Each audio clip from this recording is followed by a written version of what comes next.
nikaangalia kuhusu Freemason na nilikuwa najiambia what do I have anything to lose. Kidogo to get into this story. Sasa juu pesa imekosa. And you want to continue immediately with the same life you are living in college. Exactly. You opted to look for Freemason. Exactly, yes. Hapa sasa tunaongea mambo ya Illuminati. Hapa sasa tunaongea mambo hizo zenye hizo controversy stories zote, Illuminati, Freemason. I was looking for that. So tuambie ulipata, how did you... Hi guys, welcome back to the Happy Lydia channel on our 6th episode. Na siyuko peke yangu in the house. Today I have the one and only Kush always in the house. Guys, welcome to our 6th episode and wish you guys mtajibamba hapo. Exactly. So guys, leo tuko hapa cause in life kila mtu anakuanga na a story to tell. Kuna penye unakuanga umeanzia life, penye umefika na penye unafika mwisho na penye tena unaanza tena. And today on this table, Mr. Kush is willingly to share with us a story of his life. Kuna point uliwahi fika from your story ukafeel you can do anything to change or you can do anything to survive. Can we hear your story since you began high school? Mi story yangu ilianza nikiwa high school. Nilikuwa nasomea Igekero Boys. Igekero Boys in Murang'a. Yeah. So I used to be before in I'll just push forward the story so that we finish ikuwe ni kama a short story. So nilimaliza my form 4 there and I passed actually. Okay. I passed in a good grade yenye ingenipeleka college, university. So after that my parents wakuwa na ile uwezo ya kunipeleka shule immediately because unaona tulikuwa tumefuatana in family. Tulikuwa tumefuatana, unajua family zenye watu wanakuwa wamefuatana venye zinakuanga na mchangamoto mingi za pesa. Na sasa hizo have to wait. Yeah, na sasa hizo unajua Lydia maisha ya Nairobi. I know it's not easy. Yeah, it's not easy. So tukamaliza, mimi nikamaliza venye nimemaliza form 4, nimeshaingia Samta home ni Kasarani, Mweki. Sasa nimeanza hizi hustle 1 2 3 kama kuenda mjengo, kuenda plumbing, but hiyo time hizo kazi zilikuwa ngumu for us. Yeah. So tukaanza but nikasema juu unajua sasa hizo ukishamaliza shule form 4 hapo sometimes unapata wazazi wa kitambo walikuwa wanakuachilia. By the I understand kuna time ukishamaliza form 4 hivi most of the life decisions inakuanga in our hands before either we decide kama utaenda college maybe after some few months or even an year. So this is the point you reached. Ukaenda mjengo, ukaenda kutafuta kazi zingine before you go to college. Yes, exactly. So nikaanza hizo kazi kidogo. Then nakumbuka very well 2015 nika-enroll na Petans Driving School. I think it was famous that time. Yeah. Petans Driving School na Computer College. So I did my driving and I did my Computer College. So hapo ndio nikaanza kuenda wapi? Kwanza kujua sasa history za kuingia tao nikirudi mtaa. Tao nikirudi mtaa zile makazi zinaitangwa za middleman. Ile unachukua kiatu kutoka Kamukunji unapeleka wapi? Kwa mtu, alafu nani unalipa nani? Mwenye kiatu. Sasa nilikuwa mimi hapo katikati, lakini most of the work ni mimi juu ndio nilikuwa nashinda nikizipost. But kila kitu Lydia, hakuna kitu ina work, nothing is working. Na sasa hiyo time kila mtu alikuwa anataka kuwa rich. I think guys pia nyinyi mnajua mtu alikuwa anataka kuwa rich ukiwa hiyo age. Yeah, ukishamaliza form 4 you feel like I want to get into this money. Yes. You know, tunafikanga point you realize like ukitoka form 4 you feel like it's immediate time you want to drive a car, get that house, get that good whatever and life moves on. Alafu pressure ya nini ya online, pressure ya watu wanakuanga online wanatupea pressure. Yeah. Wanatupea pressure because unapata ni young and they are living the life wewe unataka kuishi pia wewe.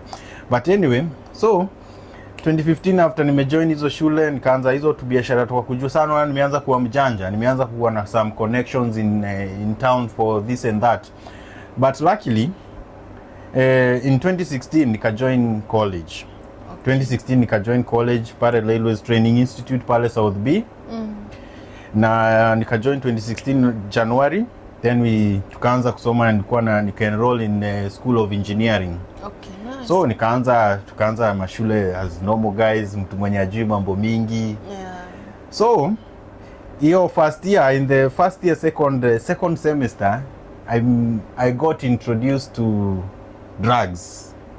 Sasa hapo umeshaingia college. Sasa hapo nishaingia college. Umepatana na watu wanatumia mihadarati. Exactly. Wamekuintroduce. Exactly. So how was the journey kutoka wewe kuingia katika introduction ya mihadarati onwards? So what happens onward? Nilianza kutumia things like weed, alcohol, in a way that it was somehow affecting my studies. Kweli. Unaelewa? Yeah. So ikafika point and tukiendelea, yani ni kitu iliendelea for some time. Nikaanza sasa kutumia mpaka school fees. My mom alikuwa amenitrust to a point, alikuwa ananipea school fees. Naenda kulipa. Lakini nilikuwa nakata nasema acha nilipe nusu, hizi zingine ni nianze ndo nikienda kunywa pombe, nikibuy hizo vitu. Ndio kuishi yako ka lifestyle. Hiyo ndio life umeintroducewa college. Sasa unaona na kule shule college watu wenye wanakuwa popular ni bad boys. Na nakumbuka vizuri kulikuwa na elections. The same normal elections zina happening outside. Yeah. Unaelewa? Za viongozi, prefect and the presidential seats za college. So mimi nikajipata nimekuwa na mabeshte wangu hapo, akaniambia tusimame kiti, nikasimama kama hostel representative wa college mzima. Nikasema I was just trying because of vile peer pressure. Nikajipata nimeingia na mimi to my surprise sikuwa najua kuna kuangana nini mukuchu na pesa. Kuna kuangana pesa hapo.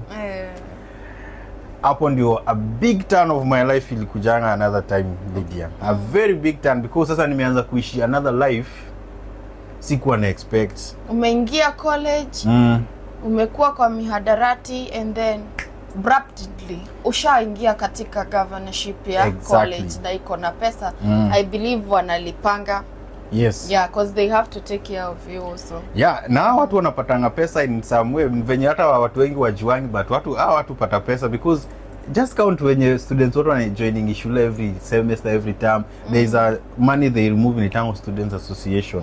Mostly kwa shule kaa kwetu ilikuwa 500. Na ukipata kama 2000, you can get that's a lot of money every semester. So you guys na mko na management yenu si kubwa, so sharing of that money was good. So nikaanza kuishi good life. I used to stay in South B. Wow. So I'm just continuing with my life, alcohol, weed, women, raha sasa na sometimes classes. But siku failed first year, second year I never failed. So nikaingia third year. Third year kwa so unajua nishakuwa used to power. So I need more power. Unaelewa, I need more power. You need the next level. Yes, I need the next level. So President. I opted to go for, no, I did not go for first for the president. I went for the third chair in the whole school, secretary general of the school. Okay. Nikapata hiyo kiti and it was very swift because unajua sana nilikuwa najua the game. I know even how to do everything. Yani nilikuwa so good. Unaona kama venye watu wanasema Kasongo hatarudi. Maybe anaweza rudi because you know he has been in the game. Yeah. So mimi nikarudi nikapata hiyo kiti very swiftly. Na nilipata hiyo kiti that year first semester. So my life continued the same, nikahama mpaka nikaenda mahali panaitwa sana lakini just the same same area. Juu pesa sasa imeongezeka because unajua sasa hapo nakula pesa nilikuwa nakula pesa vizuri.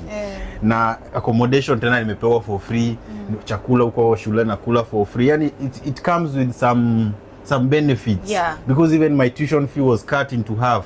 So at that moment you were living good life. So me, I was living good life and sikuwa nataka kuachilia nini hii life. Hii life hata kidogo sikuwa nataka kuiachilia. Okay. So mi si tukaendelea. So second semester chairman mwenye alikuwa sasa hiyo president alimaliza shule. Na the only person mwenye angechukua hiyo kiti without doing this election because they used to cost. Okay. Ni mimi. Nikakuwa the acting president. The acting president. Now there is where everything of mine, it took another what? Turn. A big turn.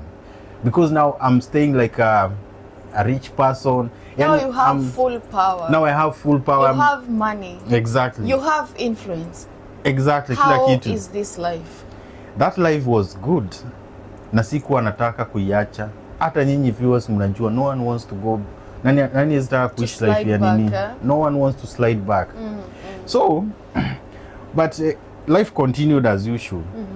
Na sikuwa na click kwa mind yangu, hizi pesa zenye napatiwa, mimi namaliza shule. Na kenye nafanyia mwingi ni raha. Raha tu. Raha. No saving. No saving, no anything, no investment, no anything. So I was, unajua sasa ukiwa student hata vitu zingine hazikuwa zinakam. Then mind yangu it was so, inaitwaje? Mind yangu ilikuwa yani sikuwa nafikiria above what I'm seeing right now. Sikuwa naona. It was in luxury moment. Yes, ilikuwa luxury moment. So it continued like that. Shule nikamaliza na sasa sina ile good life anymore. Imeanza ku diminish because sina pesa nini. Na mimi sitaki hiyo life iishe because you are used to it now. Sasa hapo na again I took another turn of my life. I said I must be rich no matter what comes, no matter what. Sasa hapa nimeshamaliza shule. Sasa umemaliza shule? Yeah. Pesa yenye ulikuwa unapewa imepungua. So you are back at home. Now I'm back at home. And now you want this life to continue. Exactly. What did you do for this life? Now, ukiushaiona mtu desperate. Yeah. Na mtu mwenye anaweza fanya anything. Kutaka hiyo pesa. I was in that point. Okay. Naweza fanya anything. Anything kabisa. So, nilijipata mimi nakuanga poa with research, with computers. So, I did my research your time. Nikafanya research, nikaangalia kuhusu Freemason. Na nilikuwa najiambia, what do I have anything to lose? Kidogo to get into this story. Sasa juu pesa imekosa. And you want to continue immediately with the same life you are living in college. Exactly. You opted to look for Freemason. Exactly, yes. Hapa sasa tunaongea mambo ya Illuminati. Hapa sasa tunaongea mambo hizo controversy stories zote, Illuminati, Freemason. I was looking for that. So tuambie ulipata, how did it go? So mimi nikaenda, nakumbuka inakuanga Freemason Hall. Inakuanga wapi pale? I think side ya hapa town kule Nairobi. Karibu na hii hotel inajitanga aje? Serena. Yeah, Serena. So mimi nikajipeleka wapi? Nikajipeleka mpaka huko. I went nikaongea na gate person. So I wanted first to know if it was true. Pia mimi sikuwa sure if it was true ama lies, but nilikuwa na some guts in me, nilikuwa najua powerful people wanakuanga huko na mimi, because I want pesa huko. Yeah, na mimi because nastaki na mimi justaki kuacha hii life, na nataka kuendelea kuwa na power na nikuwe mtu mkubwa pale, na najua politicians ndio wako hapo. So nikajipeleka hapo, nikaongea na gate man, akaniambia hii ni Freemason Hall, lakini uwezi ingia huko kama hujakuwa invited ama una hizo gadgets gadgets zao. Kuna some rings they use ama identification they have. Yeah. So mimi akaniambia clue, you just wait for someone here, you see if you can get. So mimi nikagoja hapo nje, nikaona mjamaa amekuja na gari kubwa, ni watu wako na pesa, watu wako na mapesa. Na me after nilikoja nikajaribu kumuongelesha, they cannot talk. You know how rich people are. Yeah, it's rare for someone just to jua, nadhani because hapo nje hiyo place hiyo kuna kuangana so many scammers. Na unasikia wenyewe wanakuambia ati sijui toa 6 mara 3 6000 mara hiyo 666. Okay. Those are scammers wako hapo, because getting invited, you need to be invited by someone who is there, and it goes with the initiations, a lot of things. It's a process. It's not something na watu wakijua getting money, it's even in the easy way, it's not easy. It takes a process. Yeah, it takes a process and it demands more of you. Okay. Unaelewa? So, hiyo kafail, nikaona hiyo imefail Lydia. So, au kuget the chance ya kuingia. Sikuget chance, juu sikuget mtu. So nikasema I will try and nitafute venye nitapata na mtu mmoja ama nimfuate nyuma, but nikaona I don't have the resources to do all that tailing over someone. Yeah. And I need money. People. Yeah, and I need money quickly. So nikaopt kufanya hizi online registrations za Illuminati. Ile yenye unaendanga kuna hizi online registrations, kuna tu websites unaenda una register. That's how desperate you are for That's wealth. how desperate I was for wealth. Not just you were ready to find them in any way. Yeah, not just for wealth. For money. For money and for power. Lifestyle. For lifestyle, for that life, for empowerment. It was real, ilikuwa inanipea depression. Juu unaona siishi life yenye nafaa kuwa naishi. Ilikuwa inanipea depression sana, kubwa sana. So nikaenda kwa online hizi za Facebook nini, nikaanza kuingia mpaka nikaregister. Nikaregister hizo vitu zote, nafanya mpaka rituals. Mwingine ananiambia niwashe candles, nikate mpaka I did all those things. Mpaka nitoe damu, niweke kwa hiyo kidole, nipige picha. I think kuna watu wamefanya hizo all those crazy things hapo hivyo nje. So pia hiyo nothing is going on. Yani go through. No, nothing is going on kabisa. So in this whole story for you trying to join the Illuminati, it did not come to pass. It did not come to pass. So what did you do after you realize umejaribu kujoin na hujasaidika? What is the next step you took? So after hiyo yote imefail, so nikasema I talked with a friend of mine. Friend of mine tulikuwa so close, na alikuwa yeye ameshaanza kujieka life poa, yani his things are going well, not like mine, they are going sideways. So nikamkopa pesa, nikaopt kufungua kabiashara kakuuza viatu pale tu home. Okay, hapa sasa umeamua acha nijifanyie kazi. Acha sana nifanye tu hustle. Acha nijifanyie hustle. I think at this point I guess ulikuwa usha realize like pesa sasa huku nje haikuji. Haikuji just sio ile ya kupewa pale shule nini, hii lazima utafute. Yes. Then umeanzia hii biashara. The business went all long too. Yeah, the business iliendelea for, unajua viatu za madem, nilikuwa nauza viatu za madem na za kids. In business mimi naweza sema kuwa na consistency. Have consistency in business na usigive up ya vitu kidogo kidogo. So unaona mimi because I'm still ile sijazoea hivi, so nikafungua place, it was a good shop. But pesa yenye napata Lydia naenda kukunywa. Naona most of the money naenda kukunywa. Na kwa hizo harakati za kukunywa nikapatana na mjamaa anaitwa, hiyo si jina yake, anaitwa Raymond, lakini si jina yake. Hiyo ni jina ya kazi. Sasa hapo ndo nikajua wanaume na hii Kenya, hii Nairobi, watu wanatengeneza pesa. Watu wanatengeneza pesa lakini si kwa njia halali. Unaelewa? Sasa nikapatana na mjamaa hapo, tulikuwa tunakunywa na yeye, yani nilimpata tu akaniintroduce kwa sababu biashara, kaniambia kwanza alifanya hiyo biashara nikiwa hapo. Nakumbuka vizuri. Sasa hapa ndio mambo ilikuja ikakuwa vibaya. Akachukua 100, akachukua ilikuwa 1000, akachukua 1000. Some papers, alikuwa na some papers. I think Terence Creative I used to do these videos, so I think you have an idea of this money laundry. Wash. Kwenye wash. Hiyo time ilikuwa inashika. Yeah, ilikuwa inashika juu watu wako wanajua most of them. It's a long way scam. Ilianza kitambo, all those scams zinakuwa connected, but this one was the one ilikuwa ina hit mtu because ulikuwa unaona ni real. So this game, but it's all a mind game. So jamaa akachukua dhao, alikuwa na some papers, akaniambia dhao itakuwa dhao 3. So akatumia some chemicals, ilikuwa na mezi mix zote, some chemicals, I don't know where those things wanatoanga. Before they were all black, then akaweka tena kwa liquid nyingine kwa colorless. Zikakuja zikakuwa dhao 3. Mimi sikulala. Hiyo usiku nakumbuka sikulala. Because you have found a way to make money now. Na unataka pesa. Yes, find the simplest way to make money, even within 30 minutes I'm very rich and I'm back to my lifestyle. Kasema hey, na Mungu kwani anakujanga vizuri aje. But hapo sikujua this was hii ndio itakuwa breakthrough ya life yangu completely. So huyo mjamaa akaniambia 20,000 nitakufanyia ikuwe 60,000, lakini yeye achukue 20, mimi nibaki na 40. Akasema this is such a good deal. Very good deal. Hakuna deal mzuri kama hii. Si hata uchukue half unipe hizo quarter. Actually nakumbuka vizuri. Na hii my mama ni forgive. Nilienda nikaiba kwa my mom pesa kwa bank. Because unajua nilikuwa na ameni trust. Yeah. So I had all those things in details. So nikaenda nikaiba 20,000 kwa nikajua hata jua sintakuja nirudishe. Na zinaenda kumultiply. Zinaenda kumultiply na nikuja nirudishe. So nikaenda nikaiba nikapelekea mjamaa.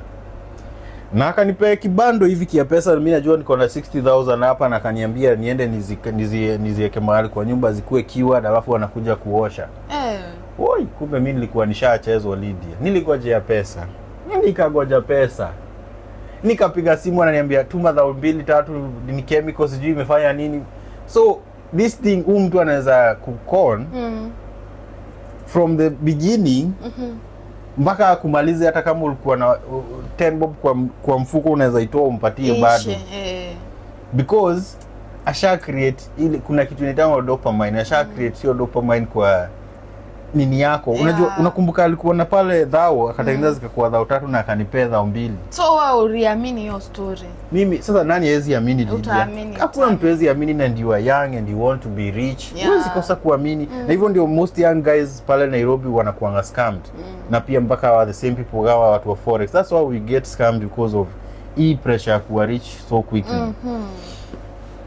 So me after some weeks ndio nikaanza kurealize, nikaanza kufanya research zangu, nikaona hii story it's a very big scam, and ni ile scam inaitangwa emotional scam.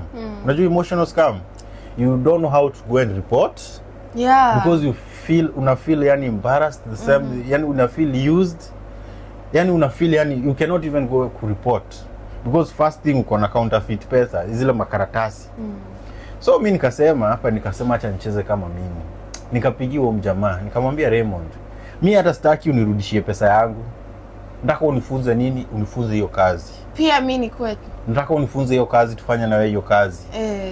Na juu mimi najua nakuanga very good sweet talker. Nikajua hii kazi itajipa vizuri. Na Raymond naye kama juu wanapenda pesa, hakuna mtu apendi pesa, ananiambia kuja kijana wangu nitakufunza. Na asha kukon. Na asha nikon. Na hata hayuko remorseful. Hayuko remorseful actually. So kazi ni kwangu na kutafuta customer, you also have to be, unafaa uishi lifestyle iko juu. Sasa wakaniita pale TRM. Unaona TRM kule nyuma kuna kuwa na some club, it's a club like their group. They do this gold scamming, mercury scamming, silver scamming, yani money laundering, all kinds of scamming. They come in somewhere and stay like brothers and sisters. So mimi nikaenda nikakuintroduce, nikafunzwa hiyo game kabisa, na nikaingia sasa kwa street. Nakumbuka tulikuwa na yeye tukakomboa mpaka gari tukaingia kwa street. So hapo sasa ushakuwa member? Hapo nishakuwa member sasa. Money Laundering. Yeah, Money Laundering. For how long did you do it? Hii kazi nilifanya for around 1 year. 1 year. Yes, then 1 year. What took you to change from that? Hii kazi Lydia, mtu anashikango. Hii unalala huko ndani unakula cabbage na ugali kila siku. Hii unashikwa. So acha niweke in a way that nikwambie what made me to turn back and do the right things. Nitakwambia the last job I did. Nilikon msichana, kuna msichana nilikon, by the way I'm sorry. Kuna msichana nilikon, ilikuwa 88,000 Kenyan money. Yeah, Kenyan money, 88,000 Kenyan money. Na still nijua kuongeza mwiba, because it's like unataka kumnyonya kila kitu. Bado tulimuitisha 20,000 zingine bado za kubai sijui hiyo chemical yenye tuko. Na ni vitu za chemistry zinatoka 20 bob. Yani it's good, uko too good in chemistry. Vitu zinatoka 20 bob, zingine 30 bob. Zile tulikuwa tunasoma mambo ya alkalines. Exactly. Methyl, ethyl. Ukieka pink color, it changes to this. Exactly. Those are the things that you were using. Very simple things. Wanatoka kama iodine yenye watu wanapaka kwa miguu. It was very stupid things tunatumia, lakini they were costing actually kitumia hizo materials zote. Ilikuwa inatoka 20 bob. 20 bob and you're making hundreds. Yes, I'm making hundreds of money. So, last heist, inacha niite the last heist. lakini hizo zingine nilikuwa bado nimeshikwa, nilikuwa nisha create connection na polisi. Polisi pia wako si watu wazuri.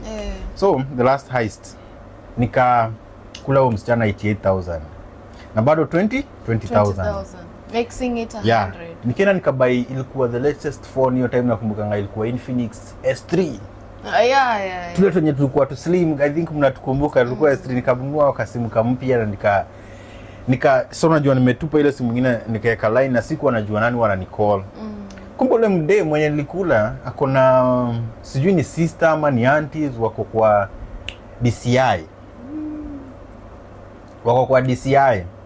So akapretend huo DCI akapretend anaitwa Lydia akanicall. Na mimi kwa contacts zangu nilikuwa na msichana anaitwa nani? Lydia. Naona nimechange simu. Yeah. Sasa yani ni kama ili happen. Niseme ilikuwa sijui ni kwa nini but ili happen, so coincident mimi najua Lydia na ilikuwa one of kasichana nilikuwa nilikuwa nako na nakajua vizuri, na sana nilikuwa nimefurahi sana, at least tunaenda kuhook up na niko na pesa. Na nikaka spoil. Kumbe ninapigiwa na polisi. Na afu to make things worse, hoteli yenye aliniambia niingie tushaenda na bado huo Lydia. Unaona yani hizo vitu venye they are making zina mix vibaya. So mimi nikaingia hapo nikaitisha Guinness 2 hapo, juu nilikuwa mzee mwenye mzito. Na kanyama kuota hapo. Mimi nakula polepole hapo nikigojea Lydia akuje sasa tuendelee kujivinjari. Mimi nilisikia ni msichana, mimi venye nimekaa hapo nilijisikia nimeshikwa huku hivi. Huku na watu wamevaa civilian na na uso yani wamevaa makofia, yani you cannot see them, na wamevaa magoggles, you cannot see them correctly.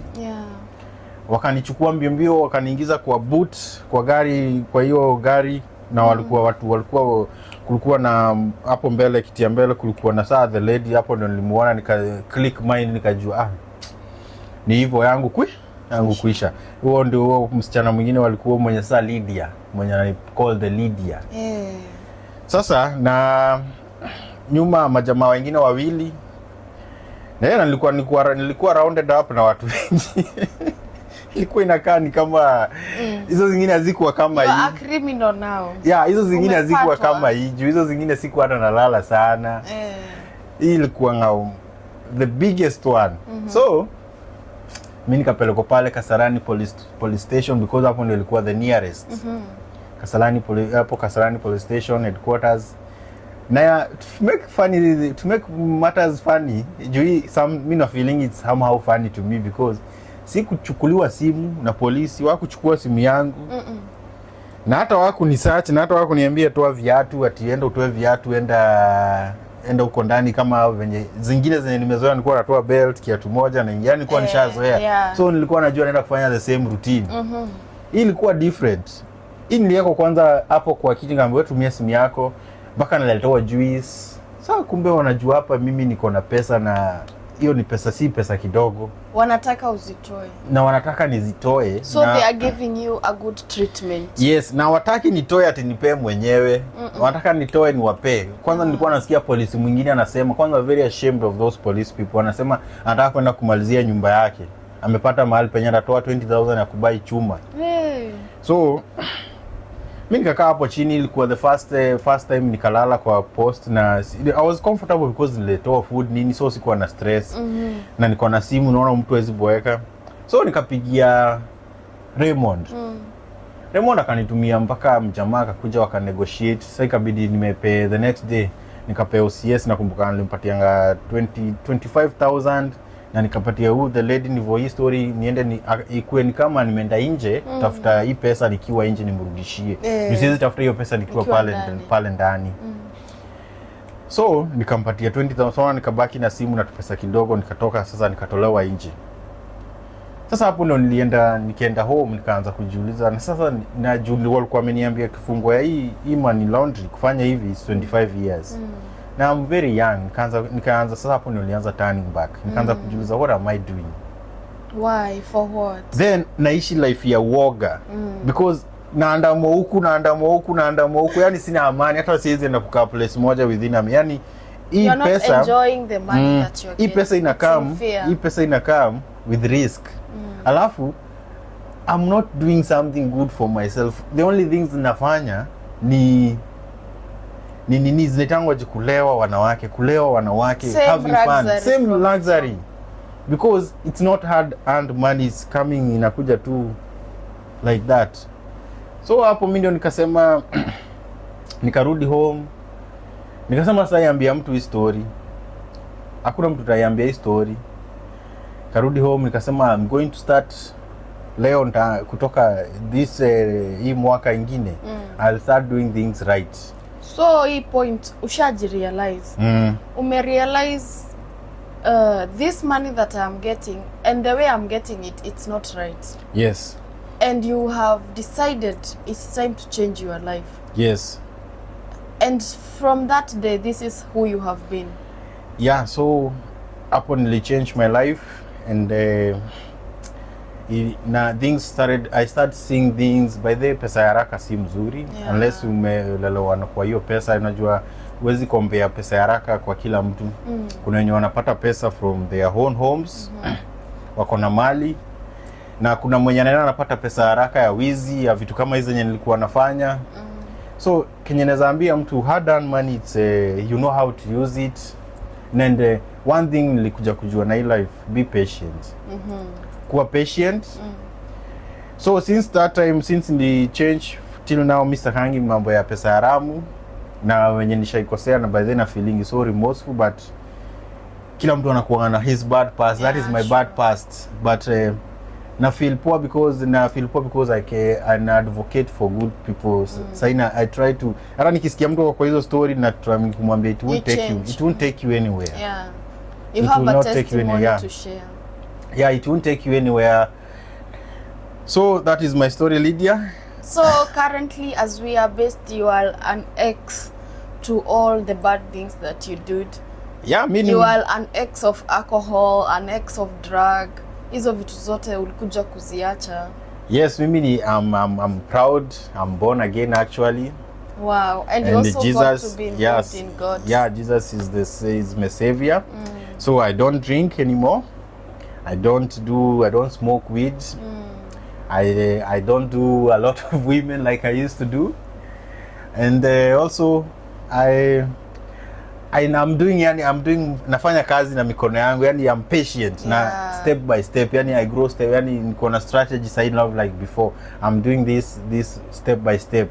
Na one day soon guys wataniona nikikuja kusimama huko MP, na hope mtanichagua. Yeah, sure. So that is Kush story. It's a nice story. It has ups and downs, I guess. And from our viewers, mi nitasema let us learn. And nimekuja also to understand that people do change. Apart from the stories they used to have, they have a lot of new stories in their life.